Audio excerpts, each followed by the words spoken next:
السلام عليكم ورحمة الله وبركاته. ازيكم؟ عاملين ايه؟ يا رب تكونوا بخير في احسن صحة واحسن حال وراحة بال من رب العالمين.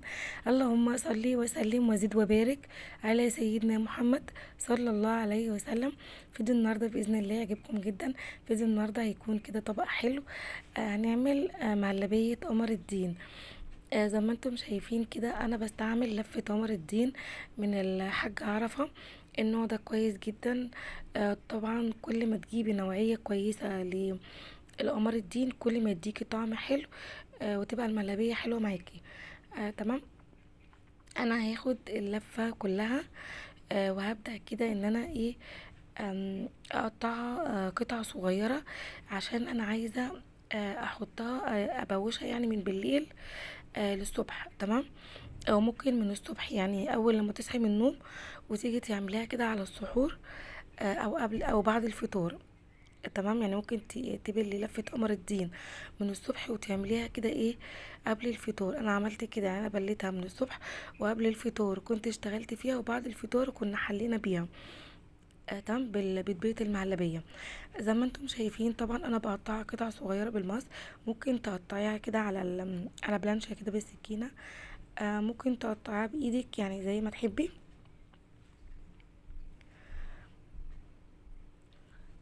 انا عايزه اقول لكم ان مهلبيه قمر الدين دي بصراحه من المهلبيه اللي انا بحبها جدا. انا واولادي بتبقى جميله جدا وطعمها حلو قوي.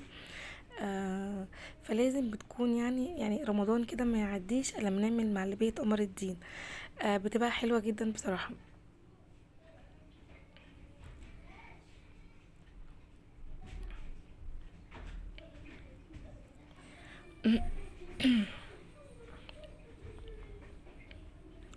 زي ما انتم شايفين طبعا انا بقطعها قطع صغيره. وطبعا في الوقت دوت انا هكون حاطه ميه مغليه في الكتل. طبعا هي نوعيه كويسه جدا. يعني انا ممكن اخد لفه قمر الدين بعد ما قطعتها كده واحط الميه وارفعها على النار، وهي هتدوب معايا لان النوعيه كويسه. بس بصراحه انا ما كنتش مستعجله عليها قوي يعني. فانا حطيت لها كده حوالي لتر كده من الميه السخنه. وهبدأ كده ان انا اركنها على جنب زي ما انتم شايفين كده.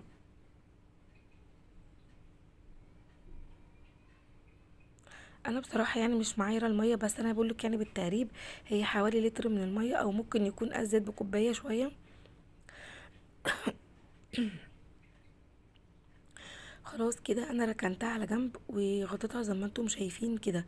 وجيت بعد كده عشان اعملها. طبعا انا لو كنت رفعتها على النار برضو زي ما قلت لكم هي كانت هتبوش معايا على طول. بس برضو انا عايزاها تبقى ناعمة او كريمي معايا المهلبية بتاعتي. فانا طبعا هحطها، اديها ضربة في الخلاط، ضربة كده او ضربتين في الخلاط. ماشي كده خلاص انا ضربت المعلبية بتاعتنا. او بصوا هو دلوقتي دوت ممكن برضو تحطي سكر وتشربيه زي عصير قمر الدين، برضو بيبقى حلو جدا. زمان كانوا بيعملوا لنا كده. يحطوا لنا قمر الدين كده في الخلاط ومعاه سكر، ويبقى عصير قمر الدين بيبقى طعمه جميل قوي. خلاص بعد ما عصرتهم هرفعهم كده على النار. زي ما انتم شايفين انا كده خدتها ورفعتها على النار. وطبعا هي كده خلاص اتضربت معايا.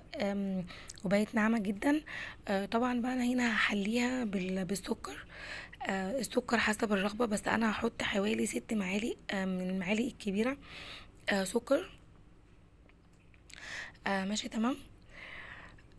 وطبعا بقى بصوا هي كده خلاص انا كنت يعني زي ما انتم شايفين انا كنت يعني ولعت قدت البوتاجاز عليها، النار عليها، شغلت النار عليها. وطبعا اهو زي ما انتم شايفين بتطلع دخان. فطبعا نزلت بالسكر كده. وببدأ ان انا اقلب السكر. طبعا لما رفعتها على النار رفعتها قبل ما احط السكر. كنت عايزة اتأكد ان كل حاجة بقت دايبه معايا. يعني لفه القمر الدين ما فيهاش لسه تكتلات، لسه ما فيهاش حتت صغيره، ما فيهاش اي حاجه. فطبعا لو فيها اي حاجه والخلاط ما ضربهاش كويس وهي على النار هتعمل معاكي، هتفك معاكي. تمام. فانا رفعتها على النار قلت لكم وطبعا شغلت النار عليها، وبعد ما اتاكدت ان مفيش اي تكتلات ومفيش اي حاجه، نزلت بالسكر زي ما انتم شايفين كده، ب6 معالق من السكر. وببدأ كده ان انا اقلبهم بالمضرب السلك، لحد ما السكر يدوب معايا، لحد ما السكر يدوب نهائي، مبقاش فيه اي يعني ايه سكر حبيبات موجود في المهلبية بتاعتنا. نتأكد ان المهلبية بتاعتنا السكر داب خالص. هنيجي هنا بقى نحضر النشا معانا. تمام، احط واحد، وادي معلقة كده، 2 3، انا هحط 4 أو 5 معالق كده، 5، ماشي، 6. طبعا النشا دوت بتبقى فيه نوعية كويسة، بتحتاج مهما تحطي نشا المعلبية بتاعتك مش بتربط، وفي نشا بتبقى كويسة ما شاء الله من اول، يعني من اول معلقتين 3، وبتلاقي المعلبية بتاعتك ربطت وبقت حلوة جدا. تمام. انا زي ما انتم شايفين كده حطيت 6 معالق من الكبار من النشا، وهبدأ كده ان انا ويحط عليهم حوالي كوباية من المية،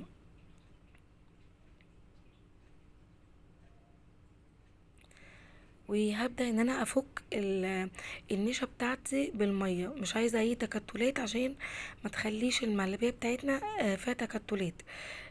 تمام. انا طبعا هنا الطبق ما كانش يعني ايه مريح معايا، مش عارفة بصراحة اقلب المعلبية كويس، النيشة قصدي كويس.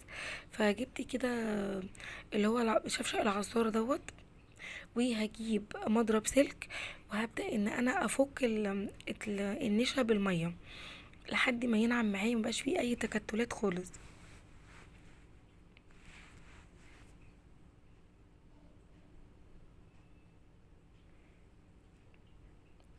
انا بقلب طبعا تقليب كده مستمر جامد، يعني لحد ما يفك معايا. خلاص هو فك معايا، وهنا السكر كان داب تماما خلاص كده، والملبيه بتاعتنا زي ما انتم شايفين غليت كمان. ببدا بقى طبعا هنا اوطي النار، وانزل كده بسرسوب كده رفيع او خط رفيع من النشا بتاعتنا على على المهلبيه، وايد ايد نازله بالنشا، وايد التانية فيها المضرب. وطبعا بقلب على طول وبسرعه، عشان طبعا ما تكلكعش معانا. تمام، زي ما انتم شايفين كده هي بدأت خلاص تتقل معايا زي ما انتم شايفين.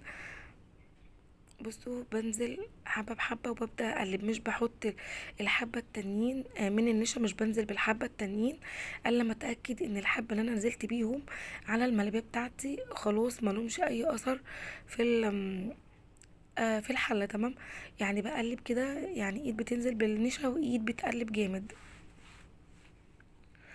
زي ما انتم شايفين طبعا.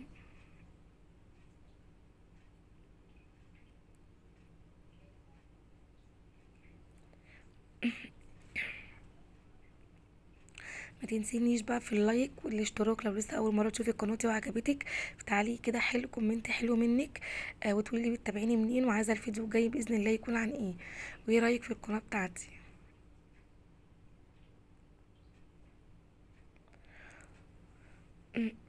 طبعا خلاص كده انا خلصت كل كميه النشا اللي كانت معايا، وقلبتها كويس جدا زي ما انتم شايفين. طبعا انا عايزه بقى كده النشا تستوي في قلب المعلبيه. ما ينفعش تحطي النشا وتقلبي وتقفلي على طول، لا لازم تشوفي الفقاقيع اللي انت شايفاها دي عشان تتاكدي كده من سوى المعلبيه بتاعتك. تمام. طبعا خلاص كده هي كانت استوت، وكان عندي كيس من الفانيليا، نزلت كده بكيس الفانيليا، وبدأت برضو ان انا اقلب المضرب بالمضرب كده المعلبية بالفانيليا بتاعتنا. دي كانت اخر حاجة معانا. طبعا انا عايزاها قوام مظبوط، ولا تقيلة ولا خفيفة، زي ما انتم شايفين ايه القوام اللي انتم شايفينه دوت. تمام. طبعا القوام دوت بيكون مظبوط جدا. مش عايزاها تبقى تقيلة قوي ولا خفيفة قوي، بصوا زي ما انتم شايفين كده، لان طبعا لما بتبرد وتهدى هي اصلا بتتقل، يعني الملابية بتتقل، بتربط كده وتمسك في الطبق وتتقل. ماشي، بس برضو عشان انا عاملاها قوامها مظبوط هي كانت جميلة جدا. ببدأ طبعا خلاص كده من لما رفعتها على النار خلصت، طفيت عليها وبدأت كده اغرف الاطباق زي ما انتم شايفين.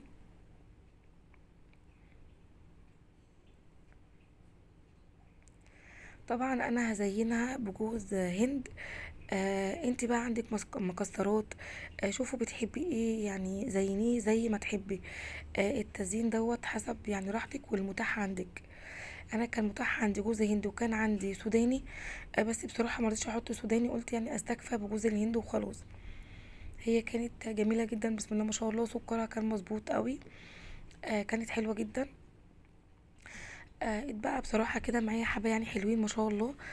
فنزلت كده في كاسه كبيره زي ما انتم شايفين، وبدات اوزع بقيه الخليط على على الاطباق اللي ما كانتش ايه، خلصت. يعني اللي كانت ناقصة وعايزة تتكمل، فكملتها زي ما انتم شايفين.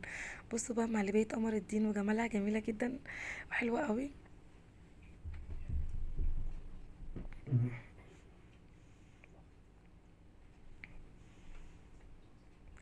هنا بقى طبعا التزيين زي ما قلتلك انا بزينها بجوز هند. انتي طبعا تزينيها زي ما تحبي.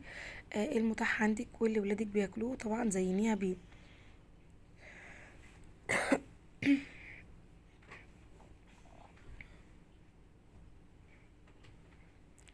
زي ما انتي شايفة كده، هي ما شاء الله عملت معايا زي ما انتم شايفين. 2 4 5 7. عملت معايا 7 اطباق والكاسة الكبيرة اللي انتوا شايفينها اللي ورا ديت. ده كان الفيديو بتاعنا النهاردة، يا رب يعجبكم.